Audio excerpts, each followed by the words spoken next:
तो जी नाज़रीन, आप देख रहे हैं न्यूज़ 47 और मैं हूं आपका मेज़बान बादल परवेज़। आज नहायत ही अफसोसनाक ख़बर के साथ इस वक्त मैं हाज़िर हूं। नाज़रीन, आप देख रहे हैं मेरे पीछे भाई और अहमद रज़ा और उनकी मिसेज़ हैं, तो जिनके साथ गुज़श्ता रात एक वाक़या पेश आया कि इनको इन्हीं के घर में मारा पीटा गया और इनके ऊपर तशद्दुद जुल्म और बर्बरियत और इतना जुल्म किया कि इनको इनकी मिसेज़ के सामने और इनकी मिसेस को भी 8-10 लड़कों ने मिलकर मारा। और हम ये इनसे पूछेंगे कि ये वाक़या कैसे पेश आया और क्यों आया, इसकी वजह क्या थी। तो नाज़रीन, हम जानेंगे इन्हीं की ज़ुबानी। तो जी नाज़रीन, बात करते हैं अहमद से। अस्सलाम वालेकुम। वालेकुम सलाम सर। अहमद साहब, क्या हाल है? जी शुक्र अल्लाह का सर। अच्छा, मुझे बताएं, गुज़श्ता रात आपके साथ क्या हुआ? जी, रात को तकरीबन 12-1 बजे 8-10 लड़के तकरीबन 10 दिन से आ रहे थे। और वो कहाँ आ रहे थे? जी, मेरे घर के बिल्कुल सामने आ रहे थे, बिल्कुल दहलीज़ के पास आ रहे थे। तो वो शराब पी के ना वहाँ पे गालियाँ निकालते थे। और अच्छा। मैंने उनको कहा कि भाई आप ऐसा करें, आप इधर ना निकालें गालियाँ, आप थोड़ा सा आगे जाएं, जहाँ पे आप जिन जाना उधर जाके गालियाँ निकालें। तो लड़के वो किसी तरह ना माने। 3-4 दिन से मैं उनको समझा रहा था। रात को उन्होंने क्या किया कि मैं अपने कमरे के अंदर था, अभी मैं काम से आया ही था और कमरे के अंदर था। उन्होंने गाली निकालनी शुरू कर दी मेरे कमरे के बाहर और मुझे कहा, बगैरत कंजर लोग बाहर निकलो। अब मैं बाहर आ गया हूँ, देखता हूँ तुम कैसे मुझे रोकते हो। जब मैं बाहर गया हूँ तो मैं उनके घर गया हूँ, उन्हें उसकी वालदा को कंप्लेन करने कि आपके बेटे मुझे। किसकी वालदा? जी, वो जो लड़के हैं ना जो मुझे गालियाँ निकाल रहे थे, जिसके वो रेफरेंस लड़के हैं, उनकी वालदा भी ज़्यादा ही होंगी, ज़ाहिर बात है। आपने किसी एक ने आपके ऊपर जुल्म किया? जी, एक वो लड़का, उनमें से एक जो मेन लड़का उसका नाम उमर है और उसकी वालदा के पास मैं गया कि आपका बेटा जो लड़की लेके आया है वो सामने से गालियाँ निकाल रहा है। इतनी देरी हुई है कि वो लड़के मेरे घर के अंदर घुस के मेरी वाइफ़ को बड़ा बुरी तरीके से उन्होंने पीटा और बहुत तशद्दुद किया और उनके कपड़े फाड़ दिए। और ये देख सकते हैं। ये आपकी मिसेज है? जी जी, ये मेरी मिसेज है। एक सेकंड में मुझे इनसे बात करनी चाहिए। जी। अस्सलाम वालेकुम। जी मोहतरमा, क्या हुआ आपके साथ, ज़रा ऊंची बोलिएगा। भाई, वो रात को वो लड़के आए हैं सारे। कौन लड़के? जिन लड़कों ने हमें मारा है, उमर ने और उसके कुछ दोस्तों ने। अच्छा। मेरे हस्बैंड उनकी वालदा को कंप्लेन देने के लिए गए थे, लेकिन पीछे से वो मेरे घर के अंदर घुस के उन्होंने मुझे मारा है। भाई, मेरे कपड़े फाड़। अच्छा, आप घर में अकेली थी जब? जी, उस वक्त ये काम से अभी आए थे तो उनके घर कंप्लेन देने के लिए गए थे। मैं कमरे में अकेली थी तो 10-12 लड़के उमर के साथ आपके अंदर आ गए? हाँ जी, कमरे में आ गए और उन्होंने मुझे मारना शुरू कर दिया। भाई, मेरे हाथ पे भी लगी है, मेरे कंधों पे भी लगी। क्या मारा आपको उन्होंने? भाई, डंडों के साथ मारा है उन्होंने, गाली गलौज करते रहे। इतना तशद्दुद किया आपके ऊपर, आप पुलिस में गए? हाँ जी भाई, उसके बाद हम पुलिस में गए हैं। पुलिस वालों के पास जाके हमने कंप्लेन देने की कोशिश की। उन्होंने कहा है कि आप रुक जाएं अभी। कौन से थाने में? और थाने का नाम क्या है? थाना लियाकताबाद में। थाना लियाकताबाद में। उस ऑफिसर का नाम क्या है जिसके पास आप गई कंप्लेन लेकर? रज़ा भट्टी। अच्छा, रज़ा भट्टी। ये ऐसा ही है? हाँ जी, शायद भाई ये ऐसा ही है। अच्छा, फिर उन्होंने क्या कहा, आपकी बात सुनी? नहीं भाई, उन्होंने मुझे गंदी गाली गलौज देनी शुरू कर दी। उन्होंने कहा, हमें पता है तुम। अच्छा, पुलिस वाले ने भी आपको गाली गलौज? जी भाई, उन्होंने भी गाली गलौज की। उन्होंने क्या, जरा खुल कर बताइएगा कि उन्होंने, जो पुलिस वालों ने, उन्होंने आपकी दादरस्ती करने की बजाय आपको गाली गलौज की, क्यों? उन्होंने उनका साथ दिया। उन्होंने कहा कि वो दूसरी पार्टी भी आ रही है, आप लोग वेट करें। जैसे वो लोग आए हैं तो उन्होंने अपनी बताई है, तो उन्होंने मुझसे कहा कि तुम गलत औरत हो, ये तुम गश्ती हो, तुम गलत काम करती हो, हमें पता है तुमने इन शरीफ लोगों को तंग किया है, तो अपनी कंप्लेन वापस ले लो, वरना तुम्हें और तुम्हारे हस्बैंड को हम अंदर डाल देंगे, तुम बाहर नहीं आ पाओगे कभी। फिर उन्होंने मेरे हस्बैंड को अंदर डाल दिया और मुझे ज़बरदस्ती कंप्लेन वापस ली उन लोगों ने। तो ये सब उन्होंने किया। उनके लड़कों ने मुझे थप्पड़ मारे, मेरे बाल खींचे। भाई, थाने में? नहीं, थाने में नहीं, गली में। गली में? अच्छा। जी। तो इसके ऊपर कोई एक्शन नहीं किया पुलिस ने? नहीं, कोई एक्शन नहीं किया। उन्होंने उल्टा हम लोगों को गलत ठहराया, हमें उल्टा उन लोगों ने ये कहा कि आप गलत हो, और पूरे मोहल्ले ने भी यही कहा कि ये लोग गलत हैं, हम किराएदार हैं, इसलिए भाई हमारी इज्जत नहीं है। 500 लड़ाई के दौरान वो ले लिया उन्होंने। अच्छा। 19,500 रुपया हमने किराए के लिए ज़रा ज़रा करके जोड़े थे, मेहनत मजदूरी करके। भाई, वो अच्छा, आप किराए पे जो आपने किराया रखा हुआ था अपने घर में, वो पैसे भी ले गए? जी, वो पैसे भी ले गए। कितने पैसे थे वो?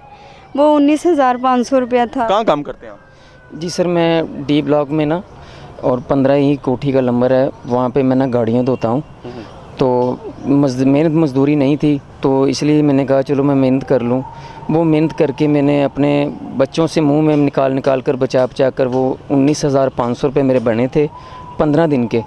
वो मैंने लेके आया हूँ, और जिनके मैंने हदार देने थे, कुछ स्टोर वाले के हदार थे, कुछ दूसरे वाले को हदार देने थे। और दूसरी बात ये है कि मैंने मकान का किराया रखा हुआ था, वो भी मेरे पास था। मैंने कहा आज चलो इतवार का दिन है, सुबह इंशाल्लाह सुबह सबको दे देंगे, मगर वो शाम को ऐसा वाक़या हो गया कि वो मेरा वॉलेट भी उठा के ले गए, और मेरा मोबाइल था ओप्पो का A7 मोबाइल था, वो भी मेरा उठा के ले गए हैं। और मैंने जब उनसे अपील की और थाने में इनसे पुलिस वालों से जी पुलिस वालों से अपील की कि इन्होंने ये लिया है, तो उन्होंने मुझे फिर मारा भी है और मुझे गाली गलौज भी की कि वो शरीफ आदमी हो, तुम ऊपर उनसे झूठे इल्ज़ाम लगा रहे हो बगैर कुत्ते, और तुम्हारी बीवी गश्ती है, तुम कंजर हो, तुम गलत इससे काम करवाते हो, क्योंकि हमने तुम्हारा सारा बायोडाटा जो पता कर लिया है, तुम अच्छे नहीं हो, तुम बुरे हो। आपको हरासा करने की कोशिश की? जी बिल्कुल सर, ऐसे ही किया उन्होंने। तो मकानों ने दिखा फिर उन्होंने मुझे अंदर डाल दिया, और जो दूसरा मेरे साथ भाई था जो जिन्होंने मेरी बीवी को मारा और मुझे मारा, तो वो सर उनके कमरे में बैठ के उनके साथ खाना खा रहा था, और मैं हवाला जो वो ऑफिसर है जी रज़ा भट्टी, जी रज़ा भट्टी, उनके साथ ना वो खाना खा रहा था। जो उमर लड़का जो जिसने मेरी वाइफ पे तशद्दुद किया है, मारा है, और मैं दूसरी साइड पे सर मैं हवालात में बंद था। कहाँ तशद्दुद किया आपकी मिसेज के? कुछ जख्म है, कुछ कहाँ मारा मुझे? सर ये देखें। अच्छा जी, ये कैमरे से ज़रा ये देखें जी। नाज़रीन आप देख रहे हैं कि हाथों पर डंडे मारे गए, और ये स्वेलिंग का और ये अभी चोट का निशान है। हाँ, और ये इसके हस्बैंड को भी मारा गया, काफ़ी तशद्दुद किया गया है इनके ऊपर। तो ये आप देख सकते हैं इसके खतून के हाथों पे स्वेलिंग है, और इसके हाथ पे ज़ख़म भी है। और ये गुज़श्ता रात का वाक़या है, नहायत ही अफसोसनाक वाक़या। और ये बड़ी ही दुख भरी बात है कि मुझे इतना मुझे पुलिस की तरफ से अफसोस है कि पुलिस ने इनका साथ देने की बजाय बल्कि उन गुंडा पेशा अनासर का साथ दिया। तो ये नहायत ही दुख और हमारी जो स्टेट की कमज़ोरी है। तो मैं चाहूँगा कि आला ऑफिसर से, आला हुकाम से अभी इनकी जो गुजारिश है वो हम सुनते हैं कि ये क्या चाहते हैं इनके लिए, क्योंकि इतना जुल्म सहने के बाद, क्योंकि हमारा जो पाकिस्तान का निज़ाम है, गवर्नमेंट का, हुकूमत का निज़ाम है, उसमें अभी जो हमारे CCPO साहब हैं गुलाम महमूद डोगर साहब, उन्होंने स्पेशली तमाम ऑफिसर्स को, SHOs को ये कहा है कि वो जो भी आम शहरी थानों में आए उनसे रियायत बरती जाए, और जो अब इंसाफ के मुस्तहिक हो उनको इंसाफ फराहम किया। जो ये कैसा इंसाफ है कि एक जो मुस्तहिक फैमिली है, जो इंसाफ जिनको दरकार है, जिनके साथ जुल्म हुआ है, उन्हीं के साथ तशद्दुद, उनकी एप्लीकेशन नहीं ली गई और उनको उल्टा धमका कर और हरासा करके पुलिस की तरफ से घर भेज दिया गया, और उनके 19,500 भी चले गए जो उन्होंने किराए के लिए बकाया रखे थे। तो मेरी आला हुकाम से ये गुजारिश है, और इस जो जोड़े की, ये जो हमारे साथ भाई हैं, इनका नाम अहमद है, ये भी इस वक्त इंसाफ के तलबगार हैं। ये चाहते हैं कि इनकी रकम इनको वापस दिलवाई जाए, और इनकी जो इज़्ज़त पे हाथ डाला गया है, इनकी मिसिस को इनके सामने मारा गया है, उसका सख्त से सख्त एक्शन लिया जाए इन गुंडों के ख़िलाफ़। और ये जो मेन आदमी है उसका नाम है उमर, और उसके साथ 10-12 अफराद थे नामालूम, जिन्होंने मिलकर इसके घर में घुसकर इसी के सामने इसकी मिसिस को मारा और उसके कपड़े भी फाड़े और तशद्दुद किया। ये अफसोसनाक वाक़या पेश आया है नाजरीन कश्मीरी मोहल्ला के अंदर, जो थाना लियाकताबाद की हदूद के पास है। तो जब ये कंप्लेन लेकर पुलिस के पास गए तो पुलिस ने इनकी एक ना सुनी। तो इनसे हम पूछेंगे, जी आप बताएं सर आप क्या चाहते हैं? सर मैं यही चाहता हूँ कि मैंने वो पैसे वो बड़ी मेहनत से कमाए थे, वो मुझे पैसे मिल जाए और मुझे इंसाफ मिले। मेरी आप इंसाफ चाहते हैं? जी मैं इंसाफ चाहता हूँ। ये चाहते हैं जी कि मुल्ज़मान के ख़िलाफ़ मुकदमा दर्ज करके सख्त से सख्त कानूनी कार्रवाई की जाए, और ख़तून को जो हरासा किया गया है, उसके साथ जो जुल्म किया गया, उसके कपड़े फाड़े गए हैं। ये अभी जो मामलात रुके नहीं हैं। आपको पता था कि जो थोड़े दिन पहले ही एक फ़ीमेल ख़तून है जिसके साथ ये वाक़या पेश आया कि कितने ही लोगों ने उसके साथ उस पार्क के अंदर जब ज़्यादती की तो उसके ख़िलाफ़ भी एक्शन लिया गया। लेकिन ये हमारा कानून बाद में हरकत में आता है, पहले लोगों के साथ जुल्म ज़्यादती हो जाती है, फिर हमें पता चलता है कि ख़तून के साथ ज़्यादती होगी, उसके कपड़े फट गए। ये इस तरह कब तक चलता रहेगा नाज़रीन? तो ये नहायत ही अफसोसनाक वाक़या है और लम्हा फ़िक्रिया है कि हमने अपनी औरतों को इंसाफ देना है, उनके हकूक़ उनको देने हैं।